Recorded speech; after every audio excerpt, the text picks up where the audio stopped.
Assalamualaikum warahmatullahi wabarakatuh. Saya Ranisa Putri, absen 2. Saya Muhammad Putra Kasim, absen 17. Saya Syakira Putri Kaila, absen 34. Saya Muhammad Nur Fazri, absen 16.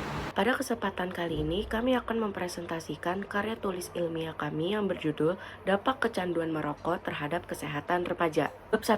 Pendahuluan. Latar belakang, rumusan masalah, tujuan, dan manfaat. Latar belakang.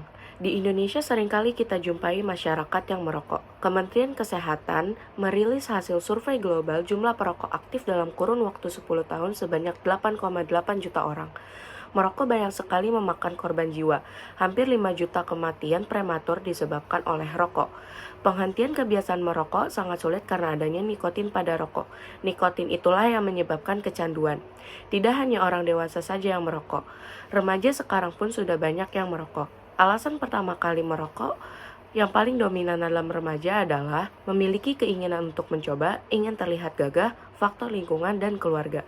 Banyak sekali dampak dari kecanduan merokok bagi kesehatan anak usia remaja, karena dampak tersebut bisa mengganggu masa depan remaja.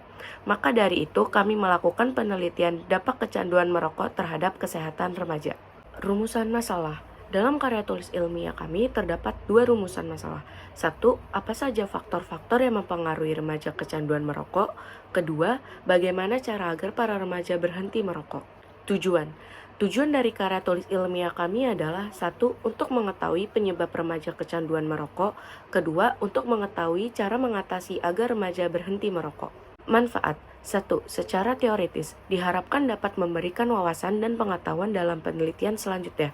2. Secara praktis, diharapkan dapat mengantisipasi remaja agar tidak mencoba atau menggunakan rokok, menyadarkan mereka untuk berhenti merokok, dan mementingkan kesehatan tubuhnya dibandingkan dengan menggunakan rokok. Bab 2. Kajian pustaka dan kajian teori. Kajian pustaka, penelitian yang terdahulu yang relevan untuk dijadikan sebagai kajian pustaka antara lain penelitian mengenai 1. Penyebab merokok di kalangan remaja, dan 2. Dampak merokok bagi remaja. Penelitian yang relevan penyebab merokok yang dilakukan oleh Alfian Khairul Huda 2018, dan 2. Penelitian yang relevan dengan dampak merokok bagi remaja yang dilakukan oleh Narkadea 2021. Dan kajian teori. Teori-teori yang digunakan dalam penelitian ini mencakup 1. Pengertian merokok, 2. Faktor-faktor yang mempengaruhi remaja merokok, dan 3. Dampak merokok bagi kesehatan. Kajian teori. Pengertian merokok. Merokok adalah membakar tembakau yang dihisap asapnya baik menggunakan rokok maupun menggunakan pipa. Dan faktor-faktornya. Faktor yang mempengaruhi remaja untuk merokok adalah coba-coba. Mereka akan mencoba hal baru yang sebelumnya tidak pernah mereka lakukan sewaktu masih dalam masa anak-anak. Dan dampaknya, dampak terhadap kecanduan merokok antara lain menyerang organ tubuh, yaitu di organ pernapasan, organ pencernaan, organ sirkulasi, dan sistem saluran air kencing. Bab 3. Metode penelitian. Jenis penelitian, sumber daya penelitian, metode pengumpulan data, metode analisis data. Jenis penelitian. Jenis penelitian yang kami gunakan yaitu jenis penelitian kualitatif. Penelitian kualitatif adalah metode penelitian yang berlandaskan pada filsafat positifme, digunakan untuk meneliti pada kondisi objek yang alami. Sumber penelitian. Kartulis ilmiah kami berupa sumber primer dan sekunder. Dalam penelitian ini, sumber data primer berupa data yang peroleh dari angket. Angket diambil dari populasi siswa SMN 31 Jakarta. Metode pengumpulan data. Dalam penelitian kami, metode pengumpulan data yang digunakan adalah metode kuesioner.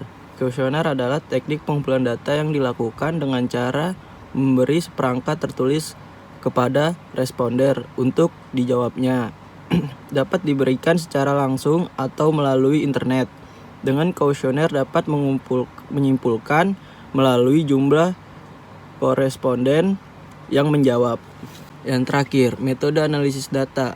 Metode analisis data yang digunakan dalam kartulis ilmiah kami yaitu metode analisis deskriptif.